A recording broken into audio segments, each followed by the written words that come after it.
Hello, I'm the Nostalgia Critic. I remember it so you don't have to. We've seen some really weird team-ups on this show, haven't we? We've seen Michael Jordan team up with Bugs Bunny, Columbus teamed up with a woodworm, a dog teamed up with a dolphin, even Whoopi Goldberg teamed up with a dinosaur. But by far, the absolute worst team-up ever is Whoopi Goldberg and the dinosaur. But Jean-Claude Van Damme and Dэнnison Rodman come in a close second. This is Double Team. Mary on the floor. She's looking freak, but she's much more. I mean, talk about a bizarre combo. Was there really a group of people out there who wanted to see these two together? Who was sitting around in their living room saying, "Gosh, you know what'd be great? World peace, no pollution, and that skittle-headed basketball player teamed up with the muscles from Brussels." Who the hell chose that?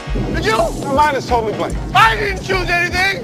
Well, whoever chose it, we got it. So, let's take a look at the team-up that nobody demanded. This is Double Team.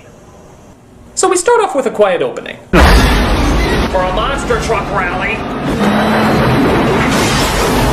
We see Van Damme playing a secret agent driving a truck full of plutonium out of the hands of the Iraqi terrorists. Huh, so that's where the weapons of mass destruction went. That is so 2003. We got explosions, gunfire, things getting crushed. I have to admit, it's actually a pretty good action scene. The only thing missing is, well, giving a crap. Van Damme hasn't said a line yet, so I don't really think there's any reason to care about him. Once he does say a line, then I'll know there's no reason to care about him.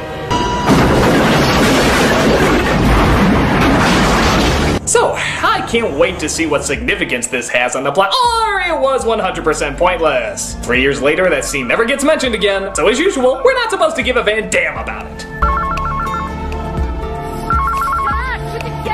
Aw, nobody gave me a wake-up call. So it turns out Van Damme got married after that mission and is living happily with his pregnant wife. But then an old agent friend comes by and makes him an offer. Stavros is back, and we want him alive. And yes, this scene has been done so many times in other action movies, you can practically recite it word for word. So you know I'm retired. Come on, you're a hunter jack in it. You missed the game. For me it's personal. You're the only guy who knows how he works, how he moves. This is your last shot. You know, I could forgive this movie if it came out in the 80s when everybody was doing this cliche, but this is 1997! Even Arnold was like, "Dude, that shit is old." In fact, it's so tired we don't even get a scene where he thinks it over or talks to his wife. The next cut is literally him just on the mission. I mean, I guess, really? Do you need a scene where he talks it over? You know he's just gonna say yes. It's like asking a comedian if he can do a Charlie Sheen joke. You had me at hello!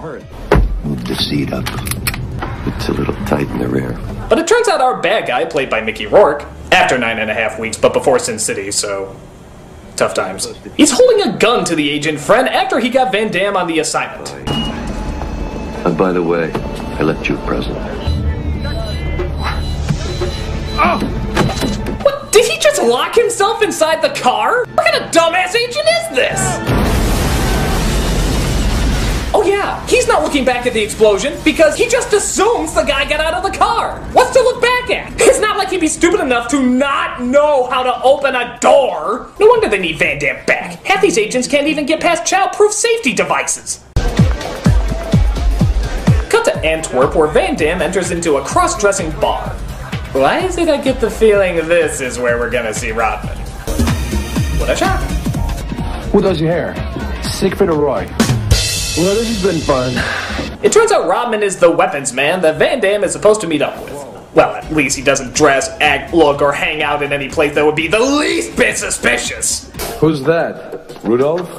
I may not have reindeers, but I do have the best elves in the business. You know, I have to admit, this is weird even by Rodman standards. I mean, this is the first movie he's ever done. Did he really just look at this script and say, "Bull gags on the wall, scuba diving in leather, Jean-Claude Van Damme"? I feel this. Offense gets the glory. But defense wins the game. What a terrible basketball pun. But don't worry, folks. There's a lot more where that came from. Gentlemen, this is Delta One. Forget you've ever seen him. Well, it is Jean-Claude Van Damme. Forgetting him is pretty easy. He has information that Stavros will be surfacing tomorrow afternoon. Somewhere around here. So they look at their board game to figure out how to take out Rourke, and they get ready to make the hit. But Van Damme sees Rourke with his son and finds that he just can't pull the trigger with him watching, which gives Rourke plenty of time to fire back.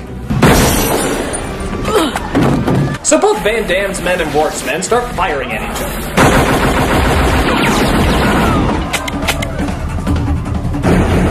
And no, your computer is not having trouble loading, that's actually how they shot it. I guess the dirty DVD style of editing was very popular back then.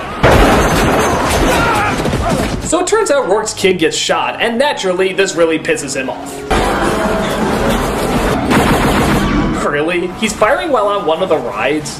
You son of a wee! You shot my son, wee! I will have my revenge, woohoo! He goes inside a hospital and shoots all the staff so he can properly monologue in peace. His favorite thing in the world used to be when he'd go riding his little pony on the weekends.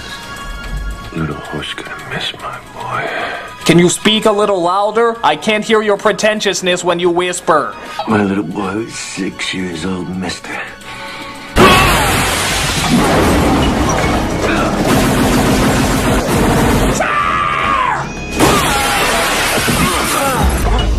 But Rourke puts a grenade in the baby's bed, giving new meaning to the term baby boomer.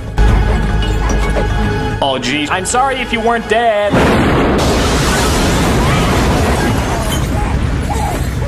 Poor baby. He's gonna go through his entire life with an incredible fear of fire and Belgians. So Van Damme wakes up on an island of all places, where a voice tells him what's going on. Quinn, Jack Paul. Born 1959. Agent Quinn achieved clean opportunity to acquire Alpha, but Target Alpha escaped. You went soft. Soft agents are a liability, but because of your skills, you've been assigned to the colony. No! Did I forget to mention you're a horrible actor? You're dead already. At least that's what your wife and the rest of the world have been told. Ah, bad? Wow, he ducked from himself, throwing a TV away from himself? No wonder he's a liability. Alex Goldsmith. The taxman. You were killed 6 years ago. God! It's been 6 years already? So this is Goldsmith, played by Peter Freeman. Belloc. It turns out this is a secret place where both agents and terrorists work together to solve global problems, and everyone in the world thinks they're dead. We're too valuable to kill and too dangerous to set free. Welcome to the colony. Okay. Where do I begin to talk about this mountain of not making sense? First of all, why are agents and terrorists working together? Did they just totally forget about the fact that they have different goals? Second, most of these people were out-of-control killers. Van Damme didn't shoot a guy. The exact opposite of why everyone else is there. And wasn't he retired anyway? So how does that make him a danger? Third, they keep them doing the jobs that they were already doing before. So why don't they just keep them doing the jobs they were already doing before? The only difference is now they're doing their spy work inside. Well, why didn't you just downgrade them to begin with? Just give them a desk job, that's easy enough. Why do you have to create an island with lasers in the water? Why do you have to tell everybody they're dead? Why the hell would anybody follow this crazy plan? Is this guy just really good at convincing people? Too bad the Jovitos don't know you the way I do, Belloc. Indeed, Indiana, indeed! So Van Damme just sort of goes along with it, never saying, you bastards, give me back my wife or anything. He just sort of goes with the flow, along with all the terrorists too. Dying for your god? Fuck that shit, they got a pool! But suddenly Van Damme sees a marking that indicates that his wife may be in danger. Of course, he could let this incredible, unstoppable team of power take care of the situation, but nope. He decides not to tell anyone at all, and spends most of his time planning his escape, rescuing her for himself. Which of course would take days and days to set into motion, but hey, at least he's not letting the other guys get it done faster. We of course get those scenes that we get in every Van Damme movie where he starts bending like Stretch Armstrong. And of course, he plans his way out. By the way, have you noticed something missing from this movie? Dэнnis friggin' Rodman! Even the poster shows him in the foreground like he's the main star, and yet we're 43 minutes in and maybe 5 of those minutes had Rodman in it. What, did he have a game to play? Maybe he got drunk again on Celebrity Apprentice, I don't know. But it turns turns out those lasers in the water do go off at one point, and that's when the plane flies by to drop off supplies. Which makes you wonder why they didn't just land and physically hand them the supplies to begin with. But who am I to say how to run a crazy island? I guess someone happened to be scuba diving at the same time, and he tries to stop him. Newsflash, dimwit. A plastic bag isn't gonna do much underwater. He already can't breathe! But Van Damme escapes and catches a ride on the plane that takes back the other cargo. He kicks their asses and gets them to fly him back to Antwerp, where finally we get to see Slushy Head again. Just a mere 47 minutes in. Yeah, I liked being left with the Belgian Waffle House never understanding what the hell he says. You bring cash? I'll pay you later. Oops, I just declared a 7-day cool-off period. Dead man don't get credit. I'll give you 3 CIA bank account numbers. Well, that's nice, but we don't have much use for a bank account number. I look at you, I see nothing but trouble. I kind of like trouble. So they jump out of a plane and get ready to land. Where are their parachutes, you're wondering? Oh, they have something even better than that. They land in a giant basketball. I am dead serious, a giant basketball. Now that's what I call hang time. And not only that, it doesn't bounce, and it seems incredibly easy to break apart. So, yeah, their bones will pretty much be liquid jello by this point. But in the movie world, it's a delightful little send-up. 2-pointer! He goes to his house where he thinks his newborn child is, but it turns out the bad guys have replaced the baby with a bomb. A bombie. Oh, yeah. I love how the flame totally engulfs him several feet away from the window, and yet somehow he jumps out untouched. He must have bought a lot of sunscreen with the massive amount of money he has in his bank account. So he fights off the bad guys and makes it to a safe place with Rodman, who finds a letter and steals it away from Van Damme. Well, it's not a bomb. Maybe it's the access codes. I would love to get paid. Those bank accounts are fronts. Grandma Moses, it's bank account! Pronounce your O's! What the hell is this? A sonogram of my son.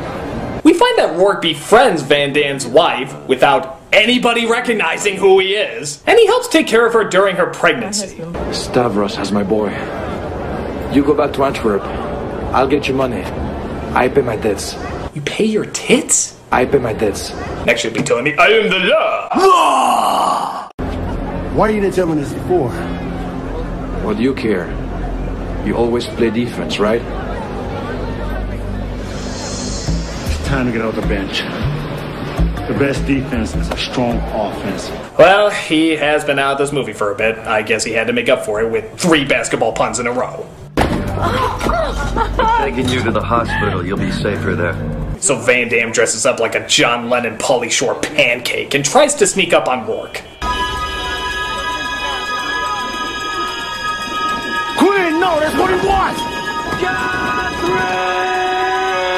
No! I'm bigger than Jesus! But Rourke has backup and they have themselves another little shootout. He's up! He's in! I'll have to call it a 5-pointer. Yes! You played basketball! Please shut up! Rourke escapes and makes his way to the pregnant wife. While she's giving birth to her son, Rodman helps Van Damme find her through, get this, cyber monks. No, I'm serious. That's what they call them. These monks have been collecting information on Rome for 500 years. Cyber monks. Holy shit! Why couldn't the movie be about these guys? Just their 2-minute cameo is 1,000,000 times better than anything else we've seen. If you're not gonna do it, somebody else has to. We need to see cyber monks. Your move, creep. So they find out where the wife is, but it turns out she already gave birth and Rourke has stolen the baby. You go get your boy. I'll take care of her. Thank you. You owe me. So Van Damme goes to a coliseum where Rourke has really gone all out in preparing a climax. He put mines in the ground, decorated them with crosses, the baby's in the middle, he took his shirt off. He even threw in a fucking tiger for all this. It's like Gladiator meets Grand Theft Auto. You gotta give him an A for creativity.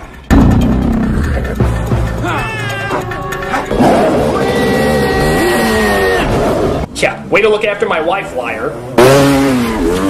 So Rodman gets the baby out, who surprisingly doesn't cry despite the fact that he's on a motorcycle and right next to a tiger. But of course, Van Damme can't leave the score unfinished. Let's just get the hell out of this place. It's gonna blow. You take care of my son. I'll take care of Stavros. Wouldn't it make more sense if Rodman took care of the bad guy and you lived happily ever after with your loving family? Trust me, your ego is big enough to survive if you don't throw the finishing punch.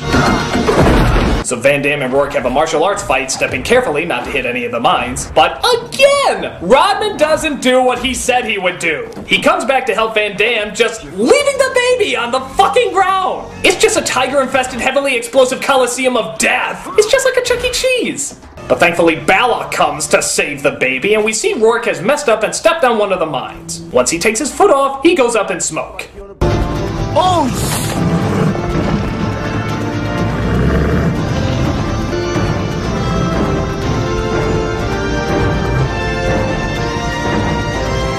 Oh my god.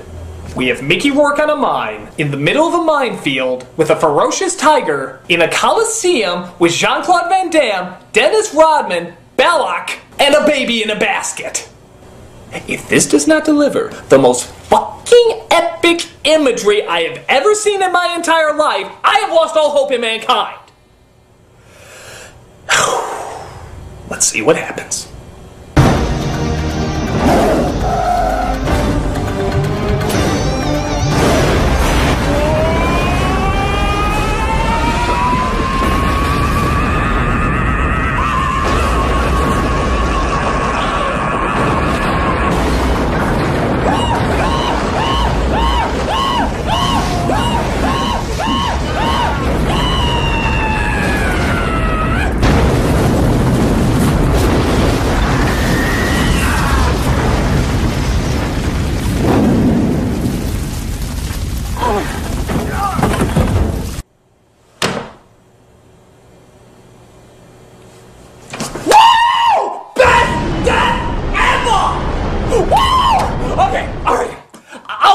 Talk about the entire scene, but oh my fucking god!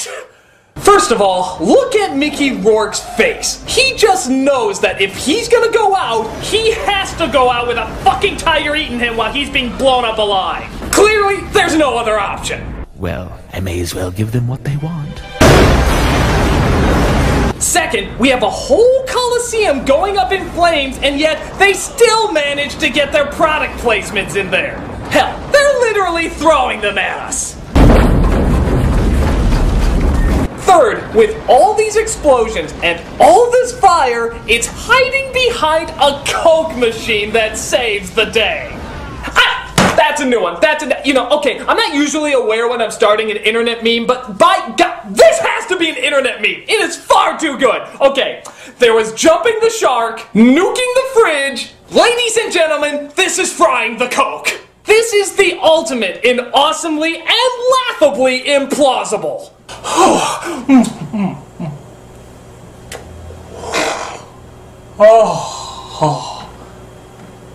We might as well just end it here, folks. I'm not gonna top that. I mean, the movie pretty much does anyway. Balak says they're cool and they just go off their separate ways. He doesn't meet up with his wife or anything. But honestly, who wants to see that after this scene? I mean, just go out on that high note. So yeah, the rest of the movie is dumb and laughably silly, but it was totally worth it just for that moment. I want that image framed and put on my wall, it's that awesome. We mere mortals wish we could go out in such a cool way. So, if you want a stupid movie but with the mother of all endings, check this flick out. It's totally worth it just for that 1 minute of ecstasy. I'm the Nostalgia Critic, guy. Remember it? I'm sure as hell not gonna fucking forget it.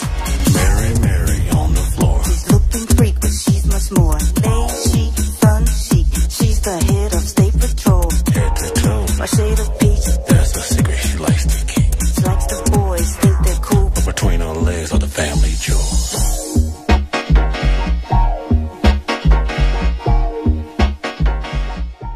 Bank account numbers.